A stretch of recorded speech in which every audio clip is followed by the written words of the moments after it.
ako si Clever Dem Ganoy. At ito po ang aming performance sa Mapeo.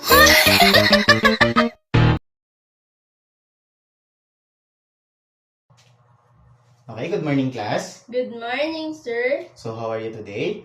We are fine, sir. So before we start our lesson for today, I want us all to please stand up and let us pray first. Miss Aison, kindly lead the prayer. In the name of the Father, the Son, the Holy Spirit. Amen. Our Father, who art in heaven, hallowed be thy name. Thy kingdom come, thy will be done, on earth as it is in heaven. Give us this day our daily bread, and forgive us our trespasses, as we forgive those who trespass against us. And lead us not into temptation, but deliver us from evil. Amen. Amen. So before we settle down, please pakipulot yung mga kalat and itapon natin mamaya after class. So Miss Secretary, is anyone absent? None, sir. Okay, so before we proceed, I want us all to look in the board and please, everyone, read the classroom rules. Number 1. Raise your hand when you want to speak.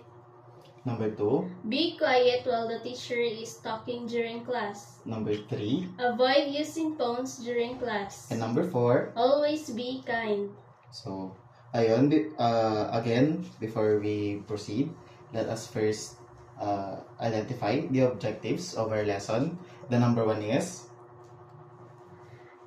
Identify at least 2 major parts of the male and female reproductive systems. number 2. Explain briefly the general function of the male and female reproductive systems. And the number 3 is Demonstrate a respectful and mature attitude when talking about the reproductive system. So, before we proceed to our new lesson for today, let us first have a review on what we have discussed yesterday. So, Miss Patumbakal, what have we discussed yesterday? Sir, it's all about endocrine system, sir. Okay, and the endocrine system. Okay, Miss Di Masagasaan, what is the endocrine system? The endocrine system is a network of glands that produce and secrete hormones. Correct. So, in the male body part, what are the major glands that we can find? Sir. Okay, Miss Di Masagasaan. Sir, in male body parts po, we have pineal gland, pituitary gland, or the hypothalamus, thyroid, and parathyroid glands, sir. Thymus, pancreas, adrenal glands, and testicles, sir. Okay, very good. Now, in the female body parts naman ng major glands ng endocrine system. Okay, Miss Batumbakal. Sir, the ovaries, pituitary gland, pancreas, and thyroid gland. Okay, very good. So, now that we have discussed or we have reviewed the endocrine system, merong mga parts dyan na kasali doon sa next lesson natin.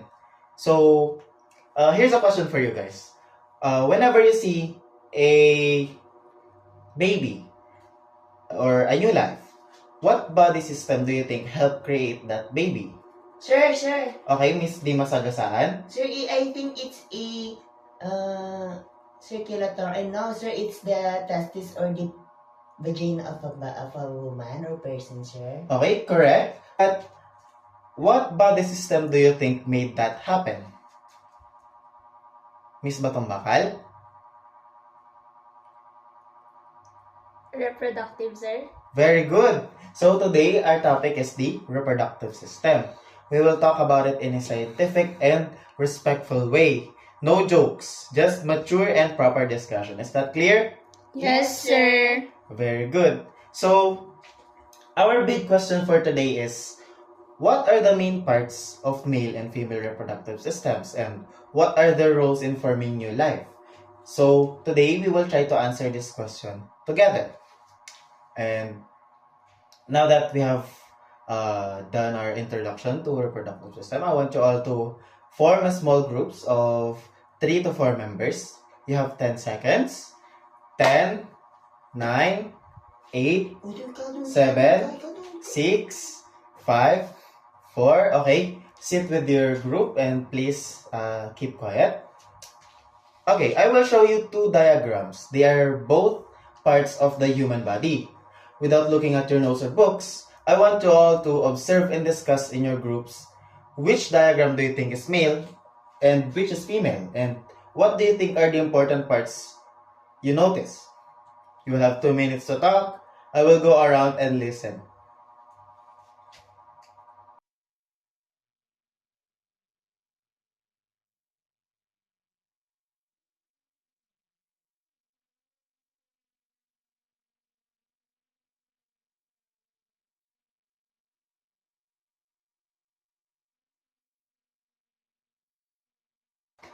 Okay, time's up.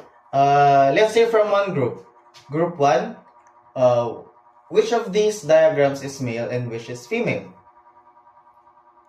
Sir, Okay, Miss Batong Bakal. we think diagram A is female and diagram B is male Okay.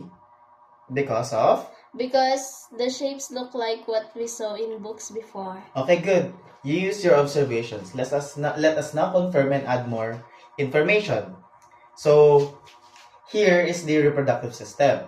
Let's look at some major parts. As you can see, we have the testes, the scrotum, the sperm duct, and of course, the penis. So, ang trabaho ng testes is to produce sperm cells. Ang scrotum naman is the sac that holds the testes, and the sperm duct, which is also known as the vas deferens, is the passageway of sperm. And ang penis naman, it delivers the sperm into the female reproductive tract. Now, class, which part of the male reproductive system produces sperm cells? Sir, testes. Okay, very good, Miss D. Masagasaan. Now, this is the reproductive system of a female. The major parts are, number 1, the ovaries, the fallopian tubes, the uterus, and of course, the vagina. The ovaries, which produce egg cells or ova. The fallopian tubes, which carry the egg from ovary to the uterus. Mostly, fertilization happens here. And uterus, where fertilized egg may grow into a baby.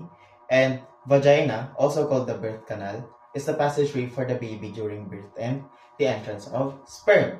Okay, class. Which part produces the egg cells? Sir, ovaries. Very good. Now, again, let's go back to our question. What are the main parts of the male and female reproductives? What are the main parts of the male and female reproductive systems? And what are their roles in forming a new life? The male reproductive system produces and delivers sperm, while the female reproductive system produces egg cells and can provide a place, which is the uterus, for the baby to grow. Now, class, our reproductive organs are very important, but also very private parts of our body. We should always handle this topic with respect. So, how can we show respect for our own bodies and others' bodies? Sir, by not touching others' private parts. Correct. That is Sir, not sir, allowed Sir, any form of abuse. Sir. Okay, Miss Di Sir. Masagasaan. sir, I heard some music about that, sir. Do you know what is that music, sir? What music is that, Miss Di Yung, sir, Masagasaan? yung Ito ay ito ay privado. Okay. Although that may sound funny to others, but that is a very good example of how or why we should not touch other people's private parts. Again, we use proper terms like penis, testes, ovaries, uterus. They are not bad words or jokes. So, what should we do if someone we don't know or someone or others touches our private parts? Sir, if someone touches our private parts, we should tell an adult. We should tell to adult. Yes, exactly. If anyone touches you in the wrong way, you must say no and tell a trusted adult, a parent, teacher, or a counselor. So, knowing about the reproductive system is not just about science. It's also about respecting and protecting ourselves and others. Okay, so to know if everyone has listened, I will have 3 questions, and if everyone has listened, then that's very good. So, number 1, I want you to all to name one part of the reproductive system in a male. Sir, sir. Yes, Miss Dima Sagasan. Sir, it's a test, sir. Okay, the testes. So, what is the function of the testes? Sir, this produce sperm cells, sir. Very good. Now, how about the female reproductive system? What are the part? Name one part of it and its function. Sir, ovaries. Okay, what is the function? It produces egg cells or the ova. Okay, very good. Now, one last question. What shall we do if someone touches our private parts? Sir, we are going to tell to the adults or to the teachers or our parents or kuya and ate, sir. Okay, very good. That is correct. And so, class, now that we have finally discussed the male and female reproductive system, what do you think is the reason why we study the reproductive systems of male and female? Sir, sir. Okay, Miss. I think it is important to study the reproductive system, sir, because to know how we create or to know why we are here today. Okay, that's very good. Any other ideas? Sir, the reproductive system is very important because it allows humans to have babies, passes traits from parents to children, produce hormones for growth, and helps ensure that survival of the species, sir. Okay, very good. We are here studying the reproductive system to know a lot more better, to know ourselves more better, well, physically, and to know where we have come from. Tama ba? Yes, sir. And with that, I want you all to bring out one whole sheet of pad paper. Kindly number your papers from 1 to 10 and answer the following. Okay, class, are you done? Yes, sir. Okay, Miss Batumbakal, I want you to please kindly read number 1. A boy's testes were not developing properly, and his body produced very few sperm cells. What is the most likely effect on his reproductive function as an adult? Okay, so what is the most likely effect on his reproductive function as an adult? Sir, B. B, which is? He may have difficulty producing offspring. Okay, very good. Okay, so number 2, who wants to read? Sir. Okay, Miss Dima Sagasan, please read. Sir, a woman's fallopian tubes are black due to the infections. Which of the following is the most likely result? Okay, which of the following is the most likely result? Sir, letter C, sir. Letter C? What Yes, is sir. letter C? Because the egg cannot meet the sperms for fertilization, sir. Okay, kasi since the woman's fallopian tubes are blocked, the egg cannot meet the sperm for the fertilization. Correct. So number 3, during a science experiment, students are asked to trace a path of sperm cells from where they are produced to where they exit the male body. Which sequence do you think shows the most accurate path? Sir. Okay, Miss Batong Bakal. Sir, B po. B. Why B? Sperm duct or vas deferens. You seem to have urethra. forgot something. Ay, testes. Okay. Sperm duct, urethra, and penis. Okay, very good. So number 4, Miss Dima Sagasan, please read. If the ovaries are surgically removed from a healthy adult woman, which of the following is the best explanation of what will happen to her reproductive ability? Okay, so what will happen to her reproductive ability? Sir, I think letter B, sir. She will no longer produce eggs, cell, and may not be able to get pregnant. Okay, very good. That is correct. Number 5, please, Batong Bakal, please read. A fertilized egg successfully forms in the fallopian tube, but the uterus lining is very thin and unhealthy. What is the most likely consequence? Okay, so what is the most likely consequence of that? Sir, B po. B. And what is letter B? The fertilized egg may not implant properly and pregnancy might not continue. Okay, very good. So, number 6, what is number 6? Sir, as students say,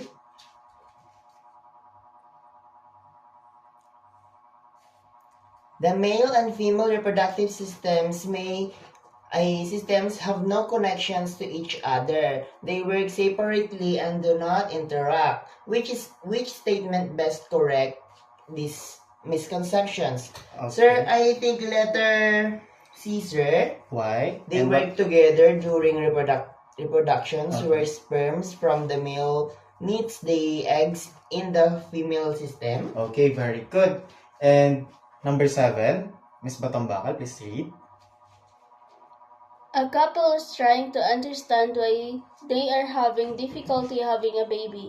The doctor explains that the man's sperm count is normal and the woman's ovaries are releasing eggs, but the sperm cannot reach the egg. Which part of the woman's reproductive system is most likely affected? So, okay, which part of the woman's reproductive system is mostly affected? Sir C, the fallopian tubes. Okay, very good. Now, number 8, you are asked to design a simple poster that promotes respect for the reproductive system at school. Which slogan shows the highest level of understanding and respect? Which of these quotes shows the highest level of understanding and respect? Sir, I think letter C, sir. Letter C. What is letter C again? You know your body, use correct terms, Okay. and respect everyone's private parts. Okay, very good. And number 9, a student claims, quote unquote, the uterus produces both sperm and egg cells needed for production. Why is this statement correct? So the student says that the uterus produces both sperm and egg cells. And why is this statement incorrect? Miss Batombakal? Sir Boy, Uh, the uterus does not produce sperm or egg cells. Okay. It mainly provides a place for a baby to develop. Okay, very good. And last number 10. Please read Miss Dima Sagasaan. A teacher shows these situations, which shows the best analysis of their conditions. Okay, so a teacher shows this situation. Person A has damaged ovaries and person B has damaged testes. So, which conclusion shows the best analysis of their condition? Sir, I think letter A, sir. Letter A. What is letter A again? Both may have trouble producing reproductive cell needed for offspring, sir. Okay, very good. And to those who got 10 points, please pass your papers in front.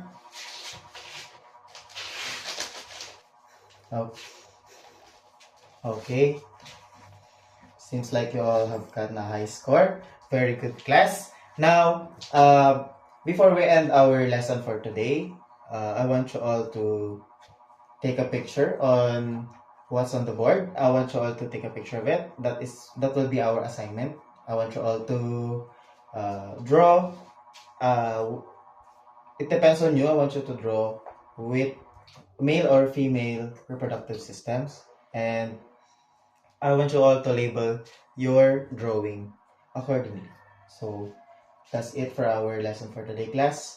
Thank you and goodbye. Goodbye and thank you, sir. Okay. Habang lumalabas kayo, please pick up the trash and put it in the trash can. Thank you, sir.